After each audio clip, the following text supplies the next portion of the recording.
Well, good morning folks. It's Saturday. I think it's May the 31st, or could be the 1st of June. It's actually the 1st of June.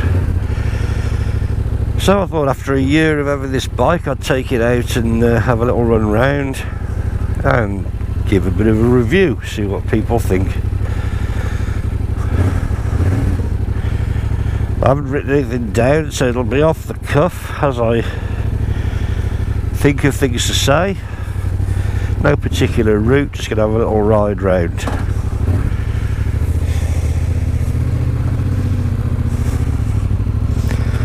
I think we'll go out up the dual tractor Kidderminster to start with.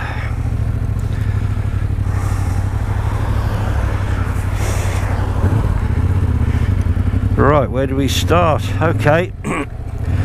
Well, I've had this bike since May the 14th, 2018, so about a year and a couple of weeks. And done about 3,000 miles on it since then, give or take. So I think I've got a pretty good grip of it by now. So let's start off at the front end. Well, the first thing about the front end is that you definitely need some sort of screen stuck on the front. I know it doesn't look a lot, but I have ridden it without a screen, and it does make a big difference to the amount of wind that pushes into your chest, particularly when you get over 60. So definitely wouldn't ride it without a screen on. The brakes, the front brake, it's pretty good.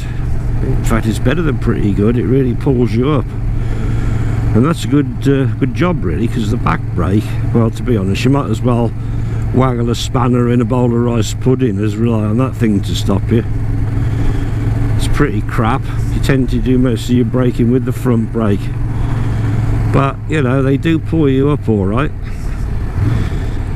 Which brings me to the next thing on the list, which is the suspension. Now, to be honest, it's pretty basic. Pretty basic.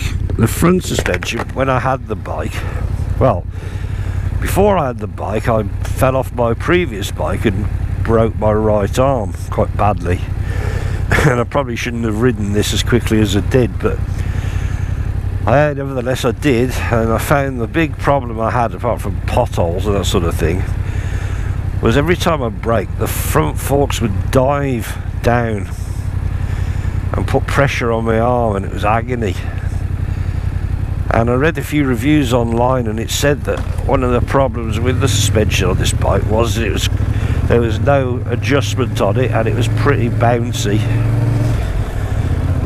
So I did a bit more research, and I found this guy on YouTube, Welsh chap. He bought these front fork preload adjusters on eBay, only about 25 quid, and he said they were great. He said it stopped all that bloody diving. Another problem, of course, was there was excessive engine braking as well, which didn't help with this diving problem. Every time you closed the throttle off, the forks used to dip. Anyway, I bought some of these just to see if he was right, and to be fair, make quite a bit of difference. The way they work is that you adjust them, you screw them in, and they compress the springs before you even start to put any pressure on them. So when you do end up putting the brakes on, called decelerating, excuse me, there's not so much compression there, so that you don't get that dip. Well, it's been pretty good. The back suspension, to be honest, I really haven't had much trouble with it. It seems alright to me. I've never touched the sort of preload adjuster on that, and it seemed to be okay. I'll just get past this bloke. He seems to be dawdling about. So all in all, you know, the suspension seems to be satisfactory now. One thing I wouldn't do is to lash out like £1,000 on Olin's suspension it's just not worth it on a bike like this. I mean, the bike's only worth about £4.5 grand. It wouldn't make sense, so I'm quite happy to live with it as it is. Sticking up at the front, headlight. Now, I don't really do much, if any, riding at night, so that hasn't been a massive issue for me anyway. But the previous headlight was a horrible, and it's on all the time, you can't switch it off when you're riding the bike. It was a horrible yellowy colour, didn't really stand out. So anyway, I bought one of those high intensity LED bulbs online. It's only about £6, and that's really made a big difference. It's really nice and bright, stands out. In fact, if I stop and do a walk around in Missing Them Flyer style, I'll leave the light on so you can see that. So that was a worthwhile improvement. Mirrors. Now, when I got this bike, to be honest, the mirrors were absolutely useless. It didn't matter where you put them, how you adjusted them, all you could see was your arms. And I'm a bloke who likes to know what's going on behind me. I think it's essential. You get somebody up your arse, then you basically you need to know about it. Just had to toot that arsehole in front who didn't realise green lights meant go. Anyway, again, online on eBay, found these mirror extenders here. They just basically screw into the existing mounts, and they shove your mirrors out about 1 or 2 inches away to the right or left of you. And that's probably the best modification I've made to this bike. It's just transformed them. I mean, you get a good clear view behind you now. Why they fitted mirrors that you were bloody useless in the first place, I don't know. When I see other people riding these on YouTube and doing reviews, and they go, oh, the mirrors are great, well, I'm sorry, either you've got deformed arms or you're lying through your teeth, because they're absolute bloody hell, he's in a hurry. They're absolute bloody pants. But with these extenders on, well, happy, great view. Of course, these days you don't get proper clocks on a bike, which I wish they would put on, because these digital things, they're okay, they give you more information, but I don't know, they just haven't got the same soul as the old clocks. This thing's got everything you need on. It's got obviously your digital speed. It's got a gear position indicator, which I must admit I love, especially with 6 gears. You never know where you bloody are. It's got the time, it's got a fuel gauge, and it's got this stupid little bar at the bottom for your rev counter, which I must confess took me about 6 months to get used to. I'm still not keen on it now. It's not like having a proper rev counter with a needle, you can see what you're doing, but all the information's there. It's got 2 trips, fuel consumption figures, temperature, engine temperature, the whole 9 yards. So yeah, all in all, it gives you all the information you need. Can't really complain.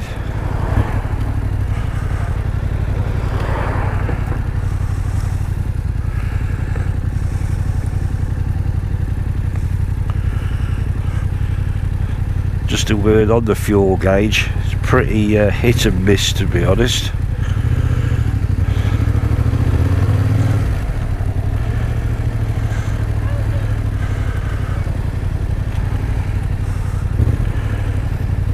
Seems to have a mind of its own. Sometimes it'll go down to 1 bar and you can get about the 11 quid's worth of juice in. Another time it goes down to 1 bar and you can only get 7 quid in, so I don't know.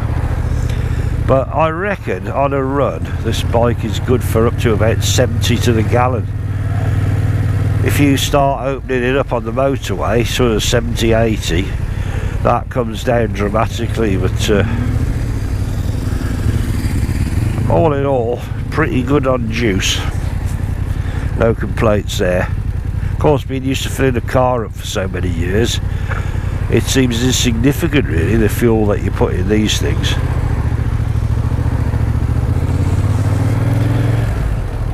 Now the fuel tank is, in my opinion on this bike, too small. It's 14 litres, which really is about 4 litres short of the mark in my opinion. Most bikes you find they've got at least 16, 17 litre tanks. And it's okay, but it's when you go out on longer rides, you're conscious of, you know, always having access to a fuel station, because you know, nobody wants to run out of juice in the middle of nowhere, do they? So that could do with being a bit bigger. And also, of course, this isn't the fuel tank you're looking at, this is just a plastic cover. The actual tank is underneath there, so you can't see that. Let's talk about the engine on this bike, as we're working front to back. It has to be said that the big selling point of this bike, without a doubt, is this engine. I remember the first time I took it out properly, when my arm allowed me to, and I opened it up on the Bewdley bypass, and by God, it bloody took my breath away. I had a Honda CX650 before, a big heavy old-fashioned bike, and it went okay, don't get me wrong. But when I got on this, my God, the difference. And the MT apparently, so they say on the advert, stands for Masters of Torque. And one thing this bike has is torque. Doesn't matter what gear you're in, you open it up and it goes like a train, pulls like a train. I mean, my brother's got a GSR 750 Suzuki, which basically has got a lot more power than this. He's got 105 horsepower excuse me, and I have ridden that, and it's a good bike and it goes, but until you really get up in the revs and get your speed up to 70 or 80, this thing is just as quick. It's incredible. I really can't, you know, speak highly enough about it. And that leads me on to another thing, I suppose linked to the engine, is the exhaust. Now, the standard exhaust on this bike is quite frankly pathetic. I mean, it does the job, but it sounds like your old girl's sewing machine. It really is a load of rubbish. And it's probably the most fitted aftermarket accessory on these bikes, because quite frankly people want to be heard, and I think it's a safety thing as well. You want other people to know you're about. I didn't go down the usual Akrapovic route with this. I decided to go for a Delkovich pipe, which was a lot cheaper and in my opinion just as good. Certainly sounds the business. If I give it a few beans, lovely. And it's really transformed the sound of the bike. I can't complain at all. It was tuned to this bike, so it hasn't really affected the performance at all. In fact, it's supposed to give it several more horsepower. Anyway, I've been very pleased with it, I must admit. My biggest complaint about this bike when I got it was the snatchy throttle. You know, it didn't matter how careful you were, if you closed the throttle off or opened it up too quickly, it snatch, snatch, snatch. And of course that combined with the over heavy engine braking and the dodgy forks, it made it quite an unpleasant bike to ride round town. So as I say, I got the fork compressors, but that didn't really alter the snatchy throttle issue. So again, I had another look online and found out that you could actually get the ECU what they call reflashed, which would iron out that and solve a lot of other issues and potentially give you another 5 horsepower. So you have to take your own ECU off, which for a numpty like me was no easy move. It's buried under all this plastic, but somehow I managed it, and post it away, and they flash it, and by return of post you've got your ECU back. Now, to some extent it did solve the throttle issue. I wouldn't say it was the smoothest throttle action in the world now, but it's certainly better than it used to be. You don't get that lurch. I mean, if I close it off now, it does just sort of naturally decelerate more. But the big thing I noticed was that it seemed to give it more punch. More, you know, especially between sort of 30 and 60, definitely seemed to give it a bit more oomph. And it did say that this could, you know, with the right exhaust, it could sort of increase the horsepower to over 80. And I kind of believe that, because you know how your own bike feels when you ride it, and I noticed straight away a bit of an increase. So yeah, that was 130 quid for that, which for something you can't see, I suppose, is a lot of money, but I certainly felt the difference. So that was a success. Okay, moving back again, the seat. Okay, the standard seat is an arse crippler, there's no doubt about it. I mean, if you've got a bit of beef on you like I have as well, there's a fair bit of weight on your arse, and I used to find after 20 miles the old ring piece was giving me a bit of jip. So anyway, I was looking on eBay, and I saw this guy he'd bought this comfort seat and then bizarrely changed his bike before he even unboxed it. Don't ask me why. So I got a comfort seat at a pretty bargain price, and yeah, it's made a pretty big difference, to be honest. Initially I didn't think it was that good, but it's sort of broken in now, and done a few sizable rides with my brother. We've been to Swansea and Llandudno, Weston-super-Mare, and I've managed pretty well. I haven't been any more tired than he has. So all in all, that was worth the money. Now the bike did have a top box and rack on when I bought it, which to me is essential. The thing with the bike, it's great, you hop on, off you go. But the problem, of course, is if you've got anything to carry more than a newspaper, you're kind of knackered, really. You can't tuck big things inside your jacket. All I did was to change the top box for a bigger one, 47 litre GV blade, and yeah, I'm pretty pleased to have that. And to be honest, you can't really tell whether you got it on the back or not. It's doesn't, even when I've had it loaded up for a trip, it hasn't really made any difference that I can discern. So that's pretty good. What else can I tell you about this bike? It's a beautiful bike on a longer run. The riding position is pretty sit up straight. My arms aren't stretched out. I don't feel like I'm leaning over the tank.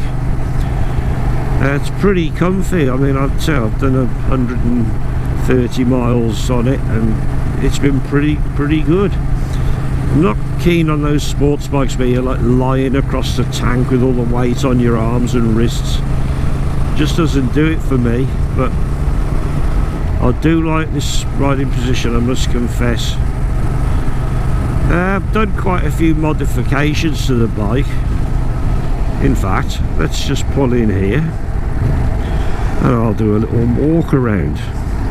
That's what they all do, you know, on YouTube. They do a walk around.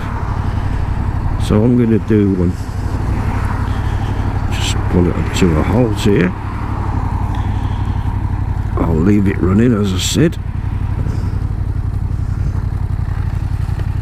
Oh.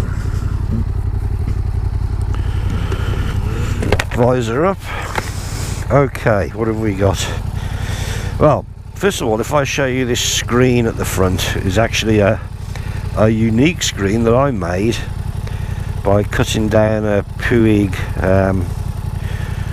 sports screen, because it just seemed a bit too high to me, and I customised it with the red and the white pin striping. You can see the headlights on, but of course in the sun you just can't tell that it's how bright it is, but it is pretty good. The front mudguard side pieces, they were grey, so I took them off and resprayed them red to match the rest of the kit on the bike. We've got some Yamaha fork stickers and these radiator cooling scoops, Max. I might set the bike off and hide some of the gubbins. I've got some MT-07 decals on the side there. I've got a new top on the brake fluid reservoir, and you can see here those are the preload adjusters for the front forks. Comfort seat front and back, new oil filler cap there. There's the GV blade. Oh, and a new smaller rear number plate, because that was making me a bit irritated, the size of the old one. There's my Delcovic pipe. I've got some engine sliders that were on the bike when I had it, and some front fork spools, crash bobbins there. So yeah, all in all, pretty happy with it now. So as the Mr. Flyer said, let's get on and ride us some more. Oh, one thing I forgot to mention when I was working my way front to back are these levers that I put on. They're not the cheapest, crappiest ones off eBay.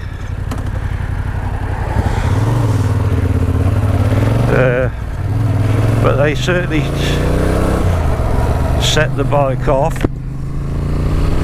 They're very comfortable. They're not shorty levers, but they've got adjustment on both levers, which is pretty good.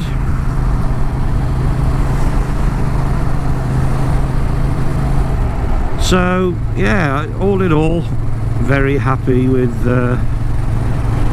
what I've done to the bike. When I got it, it was very dry. It was in good condition, but the guy hadn't even washed it before he sold it, because I had it couriered to the house from London. He hadn't even washed it, and it was just dull, grey, dull, nothing to mark it out at all. So, you know, I just set about giving it a bit of character, really. And I'll be fair, since the day I had it, it has never missed a beat. Starts on the button, goes brilliantly. You know, you just can't fault it. It's not very big for a 700cc bike, in my opinion. It doesn't particularly, you know, look like a big massive bruiser, but when you look back at the performance and statistics for the old bikes that I used to think of as super bikes, like the Kawasaki Z650, the Honda 750, they were probably all around, if not less horsepower than this. You know, things have moved on in the world of motorbike engines,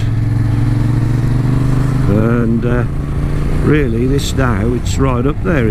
I suspect this is knocking out about 82 horsepower at the engine end, which you can't really complain about. Excuse me. The gear change on this is positive, little bit clunky, particularly first time you take it out when it's cold. You stick it into first and the whole thing moves forward clunk, but you get used to that, and to be fair. It smooths out when it warms up, so I haven't really had any issues with the gear change at all.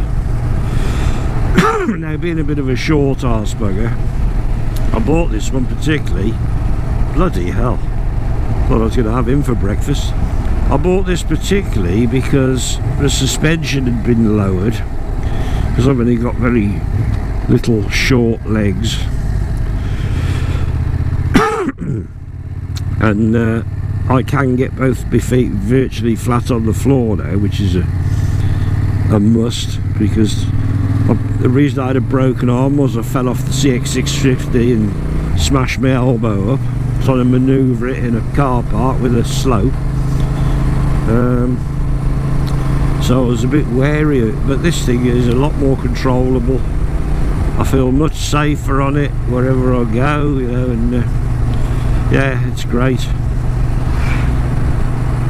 So, do I regret buying an MT-07? Absolutely not. Absolutely not. It's been brilliant. I'm still loving it. I'm not bored with it at all. That's all I can say, really. I would say to anybody thinking of getting one, think about it seriously. I haven't ridden the Suzuki SV650, which is supposed to be another great bike. I mean, I don't know how that goes. I certainly don't like the looks of it as much as this. So yeah, all in all, I've been very happy with this, and can't really say any more.